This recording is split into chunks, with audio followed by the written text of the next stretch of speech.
Every morning, the same dog stood at the intersection of Pine Street and Old Road. He was skinny, with clumps of fur, with a scar above his right eye.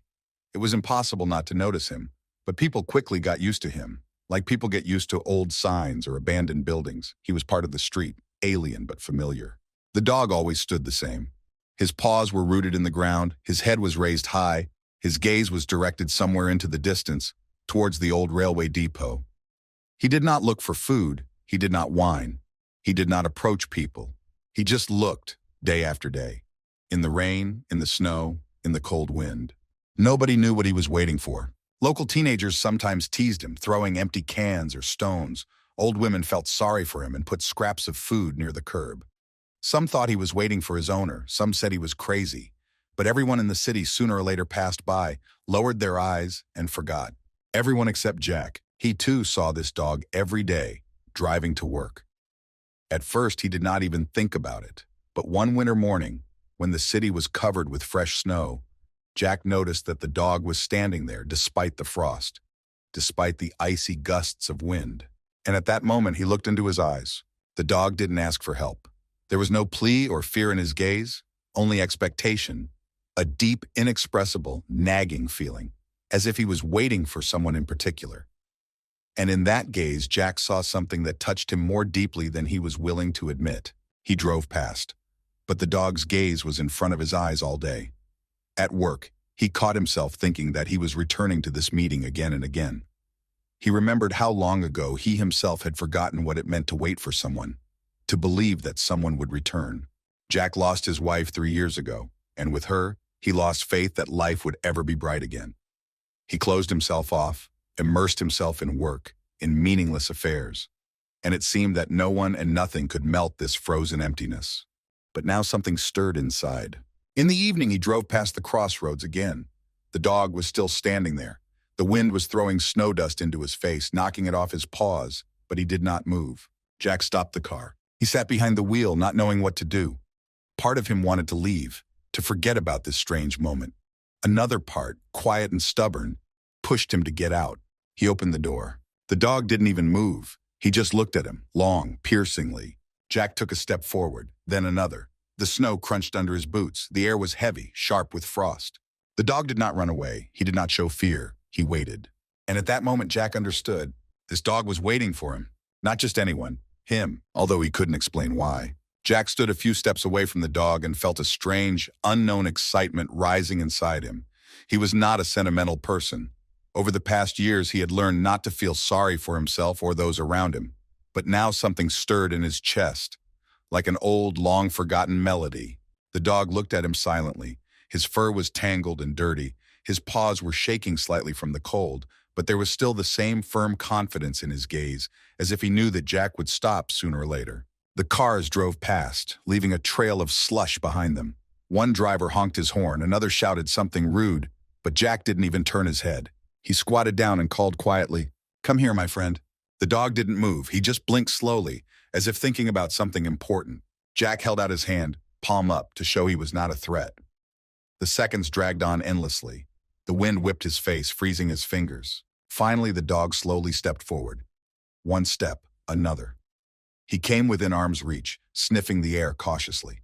His nose touched Jack's fingers, a light, almost imperceptible touch. Then he did something Jack had never expected.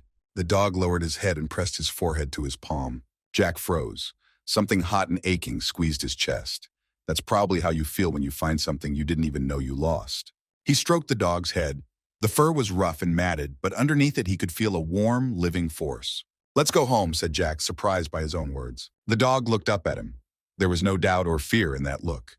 He simply stood next to him and quietly moved after him, as if he had always known that this was how it should be. Jack opened the car door. The dog jumped into the back seat without a command. He settled down, resting his muzzle on his paws, and closed his eyes, as if he was finally allowed to rest after a long and hard journey. Jack didn't turn on the music the whole way home. He just listened to the even breathing in the back seat and felt a warm flame begin to carefully flare up in his heart. He froze on the porch, remembering that he had nothing for a dog in his house. No food, no bowl, not even an old blanket. But when he turned around to say so, the dog was already sitting at his feet, looking up and waiting. No expectations, no demands. Just there. Jack opened the door. The warm house slammed shut behind them, and at that moment he realized that he had let into his life more than just an animal. He gave her a chance to start over. The house was silent, broken only by the crackling of the old heating. Jack took off his boots, hung up his jacket, and turned to the dog. He stood at the threshold, as if not believing that he could go further. "Come in," said Jack. "This is your home now." The dog stepped forward cautiously, as if checking whether this world would deceive him again. He went deeper, sniffing the air, the furniture, the walls. His paws left traces on the old carpet, but Jack did not pay attention to this. He found an old cereal bowl, poured water into it, and found some chicken leftovers in the refrigerator. The dog ate slowly, like those who had long forgotten what satiety was. When he had finished eating, Jack threw an old blanket on the floor. The dog came up, sniffed it, and carefully lay down, tucking his paws under himself. His eyes gradually closed, but his posture still retained the wariness of someone who had lived too long in anticipation of trouble. Jack sat down in the chair opposite, took a cup with the remains of cold coffee, and looked at his new neighbor in silence for a long time. He asked questions that had no answers. Where did he come from? Who was he waiting for at that crossroads? Why did you choose him? The answers eluded me, leaving only a heavy but strangely warm feeling in my chest. Late at night, when the house was plunged into complete silence, Jack was awakened by someone quietly scratching at the bedroom door. He stood up, opened the door, and saw the dog sitting in the hallway with his head down. His ears were pressed back, and there was indecision in his eyes. Jack stepped aside, making way. The dog went inside, lay down at the edge of the bed, and immediately fell asleep, as if only now he felt safe. Jack couldn't close his eyes for a long time. Everything inside him was fighting. The life he had become accustomed to over the past 3 years was built on solitude. He had stopped being attached to things and people because it meant pain. Now a living being was breathing next to him, which he had already allowed to enter his heart, even if he himself did not realize it. He looked at the dog and felt how a forgotten feeling was struggling to break through in his chest. Hope. Before dawn, Jack fell asleep. And for the first time in a long time, he had a dream in which he was walking along the road, and next to him was a dog, not in front, not behind, next to him. The next morning, Jack woke up early, although he usually allowed himself to sleep in on weekends. He was awakened by a light touch. Opening his eyes, he saw the dog sitting next to him on the floor, looking at him intently. There was no insistence or demands in those eyes, just a calm presence. "Good morning," Jack muttered, feeling a strange warmth inside. He stretched, got out of bed, and first of all poured fresh water for the dog. Then he poured into the bowl what was left in the house. The dog ate just as carefully, almost delicately, as if he was afraid of offending someone invisible. After breakfast, Jack threw on his jacket and went out into the yard. The dog followed him, not lagging behind one step. For the first time in a long time, the yard was filled with movement. It seemed that the air itself became warmer when two living creatures walked side by side. The snow began to melt. The wet earth squelched underfoot. The wind lazily sorted through the old dry leaves near the fence. The day was gray but somehow alive, filled with a light anticipation of change. At the corner of the yard, Jack stopped. The dog sat down next to him, waiting. Then Jack, without understanding why, bent down and stroked his head. "You must have a name," he said. The dog raised his muzzle as if he was really listening, Jack thought. He went through his memory of short, simple words, the kind he could shout in the forest or call out to in the field. An old name came to mind, the name of his childhood dream of a dog he never got. "Max," said Jack. The dog blinked, shaking his head as if he accepted it. "Max," Jack repeated, smiling for the first time in months. From that moment on, everything began to change. They began to live together. Max always stayed close, without demanding anything extra. He did not break furniture, did not bark without reason. Only sometimes, when Jack sat in a chair with a book, Max came up and laid his head on his lap. At such moments, Jack felt how his heart began to beat in the right rhythm again. He began to leave the house again. He walked the streets of the city, noticing how the snow was melting on the roofs, how children were making snowmen. People began to nod to him, sometimes to say hello. The life he had long forgotten was slowly returning. One day he caught himself thinking that for the first time in 3 years, he felt like he was not a stranger. And it all started with the fact that one dog stood at the crossroads and waited for him. Several weeks passed. Life, which had seemed infinitely empty before, was filled with simple rituals. Jack no longer woke up in silence. Max always waited for him at the bedroom door, wagging his tail, as if each new morning meeting was a real holiday for him. The city also seemed to begin to notice the changes. The neighbor across the street, Mrs. Watson, came over to buy him cookies for the first time in a long time. The postman left a note thanking him for clearing the sidewalk. Even the boys who used to run past his house now waved at him when he walked with Max. Jack overheard two women talking about a dog that had been standing at a crossroads for months. How strange it was that he had just disappeared, as if he had found what he was looking for. Jack wanted to come up and explain, but stopped. He realized that there was no need for explanations in this story. Max chose himself, and yet something did not give him peace. One evening, when he and Max returned from a walk, Jack noticed a strange feature. Max always stopped at the same photograph in the hallway. This old picture was of Emma, his wife. She stood against the backdrop of the very same intersection where he first saw the dog, smiling, raising her hand in a farewell gesture. Max would approach the photograph, sit down and quietly look at it for a few minutes. Then he would leave, as if remembering something. At first, Jack wrote it off as a coincidence, a smell, an old habit. But time after time, the dog repeated the movement, as if he knew who he was seeing in the picture. One night, Jack couldn't take it anymore. He sat down on the floor next to Max, hugged him around the neck and whispered, "You were waiting for her, weren't you?" Max looked up. There was such endless loyalty in those eyes, such a deep, inexplicable longing, that Jack felt a lump rise in his throat. He didn't know how this was possible.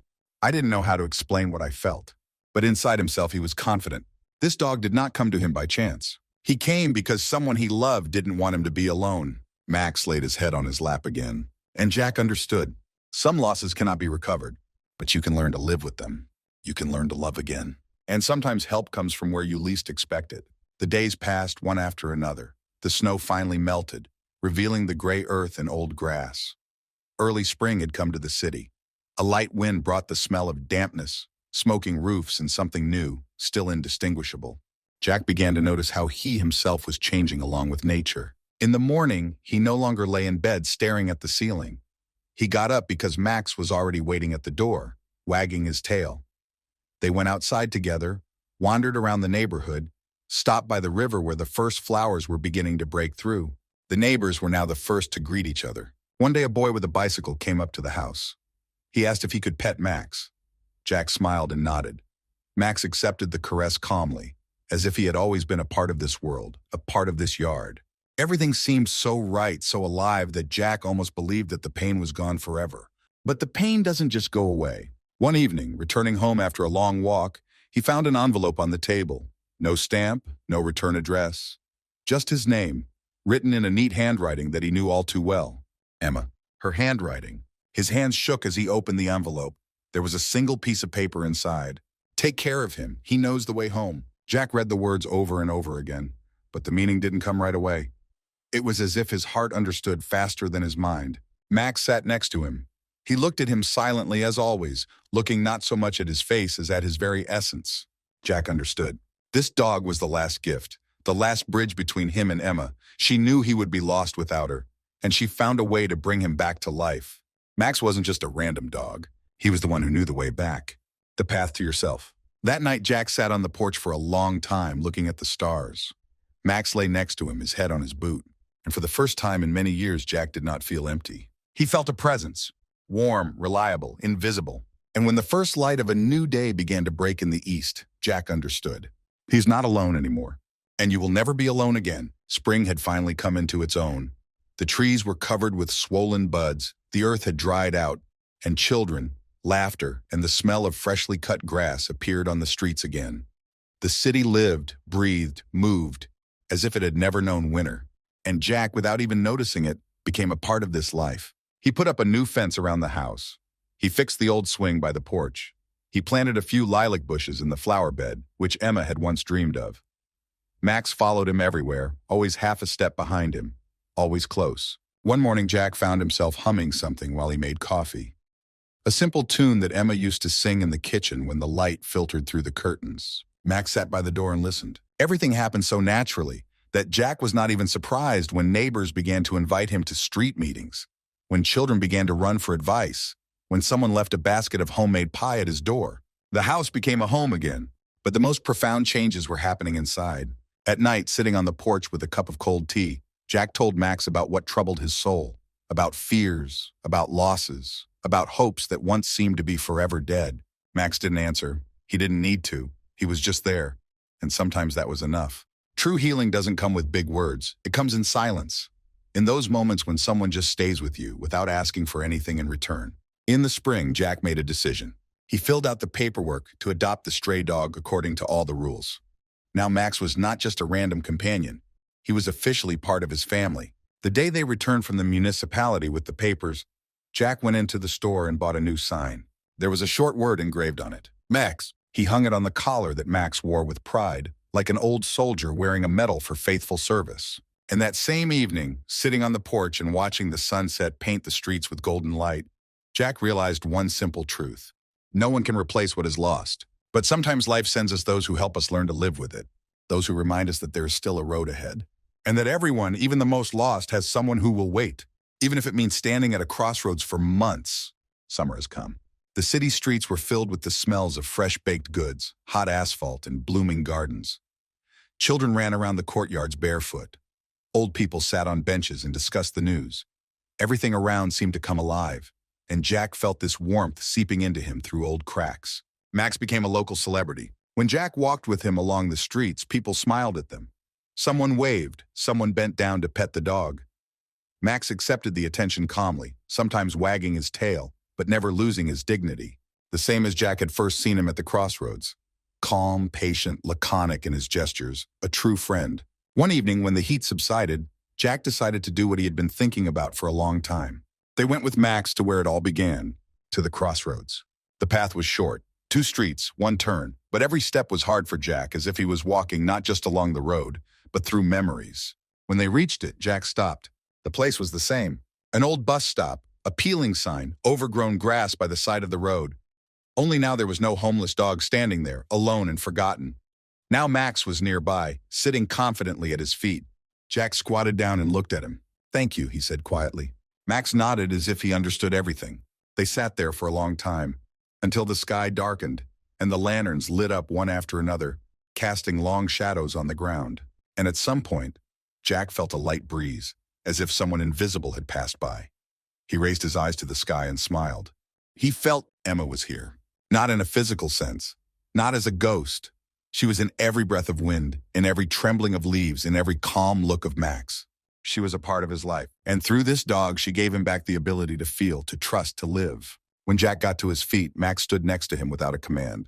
They went back home, and the road home no longer seemed long and empty. She seemed right. A few more weeks passed. Life flowed calmly and measuredly. Jack got up early every day, fed Max, went for a walk with him, worked in the garden, repaired old shelves in the house. In the evenings, they sat together on the porch, watched the sun slowly sink below the horizon, painting the sky in golden hues. These moments became sacred for Jack. He knew how quickly you could lose those you loved, and now he treasured every moment. But one morning, Max didn't get up when Jack called him for breakfast. He was lying on a blanket by the fireplace. His eyes were open, but they reflected fatigue. He raised his head when he heard Jack's voice, tried to get up, but his paws were shaking. Jack sat down next to him. "Are you sick, my friend?" he asked quietly, stroking the fur. Max took a deep breath and laid his head on his knees. Something inside Jack snapped. He drove him to the nearest veterinary clinic. The driver's seat was flooded with sunlight, but to Jack it seemed as if the whole world had faded. The doctor, a woman with kind eyes, listened to Max's heart for a long time, examined his paws, looked at the tests. Then, removing the stethoscope, she quietly said, "He's older than you thought, much older." Jack felt a heavy lump in his chest. "Max lived a hard life before meeting you. But believe me, the last months were the happiest for him." Jack nodded, unable to utter a word. He was offered to leave Max under supervision overnight, but he refused. "I'll take him home," he said. "He shouldn't be alone." They returned to the house in the evening. Max was lying by the fireplace, covered with an old blanket. Jack was sitting next to him, holding his paw and talking about what they would do in the summer, about new walks, about the river outside the city where the lilacs were blooming. Max listened. His eyes were full of peace. Late at night, when the whole world had fallen asleep, Max quietly took his last breath, still holding his head in Jack's lap. He left as calmly as he came into his life. Jack sat for a long time without moving. Tears flowed down his cheeks, hot, heavy, liberating. He knew that he had lost someone very important, but he also knew that Max had accomplished his mission. He brought him back to life. He didn't let him stay forever at the crossroads between pain and emptiness. And for this, Jack was infinitely grateful. Several months passed. Summer had opened up in all its fullness. The air was thick with the smell of dusty grass, slowly moving in a light wind. Life around went on as usual. People hurried, laughed, swore. The city breathed evenly and habitually, and Jack's house stood apart, as if removed from the general bustle. There was now an old rocking chair hanging on the veranda. Nearby on the wall, under a small shelf with flowers, there was a plaque nailed. It was small and inconspicuous, but each letter was written with special care. Max, thanks for waiting. Every morning, Jack would go out onto the porch with a cup of coffee, sit in a chair and look at the road. He no longer expected miracles. He just lived. Sometimes in especially quiet hours, it seemed to him that soft steps were heard nearby again, that someone's tail was rustling in the grass, that a warm nose was touching his hand. He didn't push these feelings away, because I knew. The connection once found does not break. It does not disappear. She remains somewhere deep, where love becomes eternal. One evening, when the sun was already setting, a little boy with his mother passed by his house. The boy noticed the sign and asked, "And who is Max?" Jack smiled. He wanted to answer simply, but stopped. The words were important. "He was my friend," Jack said. And that was enough. The boy nodded, as if he understood more than he could explain. When they left, Jack remained sitting on the porch. The wind brought the smell of dusty earth, freshly cut grass, and something else, the smell of loyalty, the smell of home. He raised his head to the sky, and in the rays of the setting sun, it seemed to him for a moment that in the distance, at the very edge of the street, there was a dog standing.